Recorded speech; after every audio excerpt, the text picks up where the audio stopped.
আচ্ছা ভাই, ভাই আমি তো তখন মুনাফিক খাওয়াবো, তা আমায় কি করে খাওয়াবেন? আমার একটু বুদ্ধি দেন তো, আমার মাথায় তো ঢুকতেছে না কিছু। আপনি তো মুরব্বী মানুষ, আপনিই দেন, আমার তো আর কোনো কথা আসে না। কি বলেন? আপনি কয়জন খাওয়াবেন?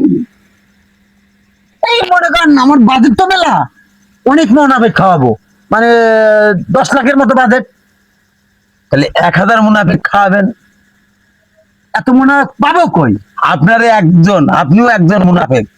আমিও কি মুনাফিক? হ্যাঁ, আপনিও মুনাফিক। আচ্ছা মুনাফিক বললাম, এই তেরে যে আয়োজন করো, বিশাল আয়োজন, কিন্তু বিশাল আয়োজন, বিশাল আয়োজন, বিশাল আয়োজন, বিশাল আয়োজন। হুম। তুমি মুনাফিক, তোমরা ফ্যামিলি কয়জন? আছি 4 জন। 4 জন মুনাফিক আর আমরা 2 জন, এই হচ্ছে 6 জন। আপনারা মুনাফিক?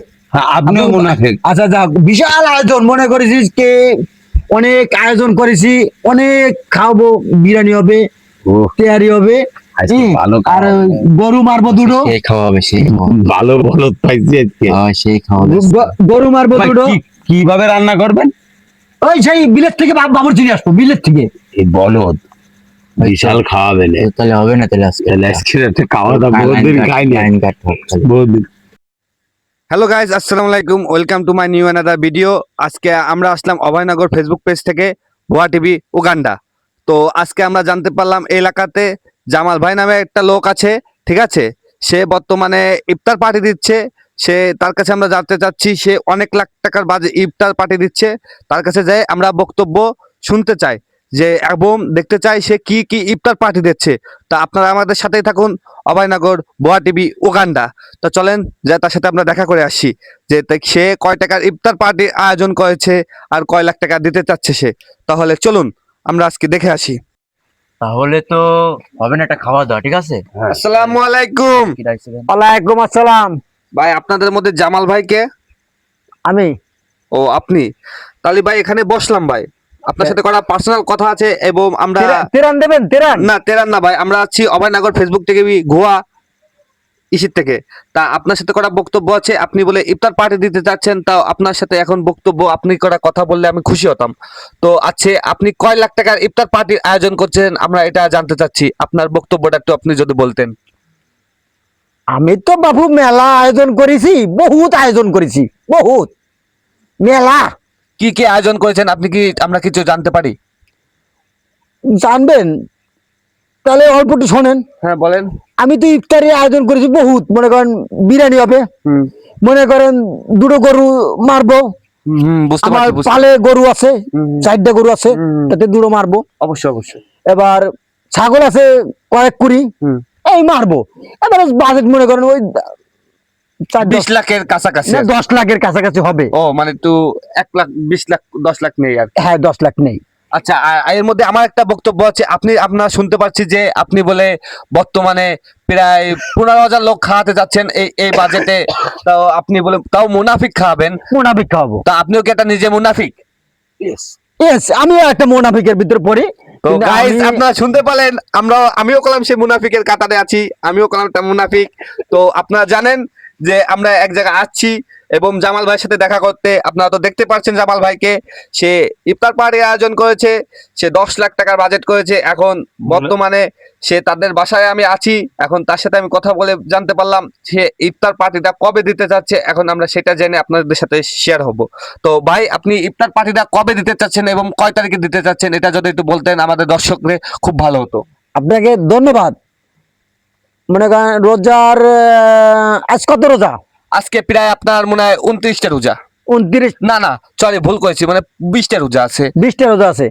আমি চিন্তা করলাম যে লোক মেলা জন হয়ে যাচ্ছে, তে একবারে ঈদের পরের দিন খাওয়াইতে, মানে ও, তাহলে আপনার চিন্তা ভাবনা যেহেতু আপনি ঈদের পরে খাবেন, তাই তো? ঈদের পরে ইফতারি দেবো আমি, বিশাল বড় আয়োজন করে। তা ঈদের পরে যেহেতু আপনি ইফতার পার্টি করবেন, তাহলে তো রোজাই শেষ হয়ে যাবে। তো আপনি ইফতার পার্টি দিবেন কিভাবে? কেন রোজা শেষ হবে? দোয়া মাফিক। দোয়া মাহফিল হবে না? মাহফিল হবে না? আপনি তো বলছেন যে ইফতার আয়োজন এই করবেন। তো ইফতারি দেবো। তা ইফতার আয়োজন যেহেতু আপনি করবেন, তাহলে তো এটা দোয়া মাহফিল হবে না, তো এটা হবে আপনার, এটা মাহফিল হয়ে যাবে। আর ইফতার পার্টি এটা আরে আলাদা। বাপু, তুমি বলছেন আমি ইফতারি দেবো, ইফতারি দেবো, ইফতারি দেবো। ইফতারি কাকে বলে? রোজা রমজান মাসে যাকে বলে ইফতার বলে। আর আপনি তো বলছেন রোজার পরে, আপনি ঈদের পরে আপনি এই রোজা ইফতারিটা দিবেন। ঠিক আছে আমি মানলাম আপনি ঈদের পরে ইফতারিটা দিবেন, কিন্তু এখন আপনি আবার বলছেন যে আমি ঈদের পরে ইফতারি দেবো, কিন্তু আবার বলছেন যে আমি একটা মাহফিল করব। আপনার মূলত আপনার ইটা কি, আপনার মানে সিদ্ধান্তটা কি, আপনি এটা একটু বলতেন। আমি কটা মুনাফিক খাওয়াবো, লোক মেলা আয়োজন, মেলা এত লোক আয়োজনটা বিকল্প নেই, কিন্তু আমি ঈদের পরের দিন দেবো ইফতারি পার্টি। আমি আসসালামু আলাইকুম। তাহলে দেখতে পেলেন আমরাও একটা মুনাফিক পালাম, কিন্তু তাও পাগল হাফ মেডেল।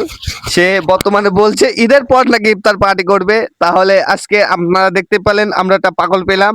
তো নেক্সট ভিডিওতে দেখাবো সেই ইফতার পার্টি ঈদের পরে কি কি দেয়। আপনারা ভালো থাকেন, গুড বাই, টাটা, ভালো থাকবেন, আল্লাহ হাফেজ। হ্যাঁ ভাই, তাহলে এখানে দেখা গেছে যে আমাদের এখানে জামাল ভাই তো যা বলার বলে গেল ভুলভাল। এখানে আমার এখনো দুটো ভাই আছে, তাদের কাছে আমি শুনে দেখি তারা কি বলে। তো ভাই এখানে আপনাদের এই যে জামাল ভাই যে ইফতার পার্টি দিতে চাচ্ছে, আপনারা কি এর সাথে একমত? হ্যাঁ ভাই ভাই, হ্যাঁ, আমরাও হ্যাঁ, একমত, আছি। কিন্তু সে বললো কি ঈদের পরে খাওয়াবে, কিন্তু ভাই আপনিও কি মুনাফেক? ভাই কি আর বলবো ভাই, এই মুনাফিক কাতারে আমিও আছি ভাই। খাও তো সবাই খায়, তাই না? ফাও তো সবাই খায়। আর মনে করেন আমি তো একটা হলুদ সাংবাদিক, অভয়নগর ভুয়া টিভি উগান্ডা। হুম। তা মনে করেন আমি তো মনে করেন যে সাংবাদিক করতে গেলে তো খাওয়া পড়বে, কারণ মনে করেন যে একটা ভিডিও করতে গেলে অনেক জায়গায় যে শুটিং এ গেলে তো খাওয়া দাওয়া হয়, মনে করেন আমিও সেই ফাঁকে খাই নেবো, বুঝলেন না ভাই? তাহলে আপনিও মুনাফেকের কথা। আরে ভাই কোন কি ভাই, একটু গোশ চলে চলে, আপনারা তো তার বাইরের বিঘাতে একটু গোশ চলে চলে দিয়ে আমার পাতে উঠে দিয়ে আচ্ছা ভাই, আপনাকে তাহলে বলো তো পাইছি। আপনাকে বলো তো একটা- এটা পাইছি। আপনাকে একটা ভালো টিপস দিয়ে দিবানে আমি। আচ্ছা, ভালো বলো, বলো আচ্ছা, পাইছি আচ্ছা। আমরা আজকে। এই বিষয় না কারোর কিছু বলা বলি দরকার ভাই, নেই। আর আমি এই যে লাইভটা চলছিল না ভাই, আমি এটা কাট করে দিবানে, কারণ আমি একা আসবো না। শোনেন শোনেন শোনেন, এই বিষয় নিয়ে কারো বলবো না, আমরা চারজন হুম। চারজন মিলে এই গরুটা খাওয়া চিন্তা ভাবনা করবো। দরকার হলে একটা গরু মারিয়ে দিবানে আমরা, বুঝছেন? আচ্ছা আচ্ছা ভাই, তাহলে আল্লাহ হাফেজ, আসি ভাই। আল্লাহ হাফেজ, ঠিক আছে।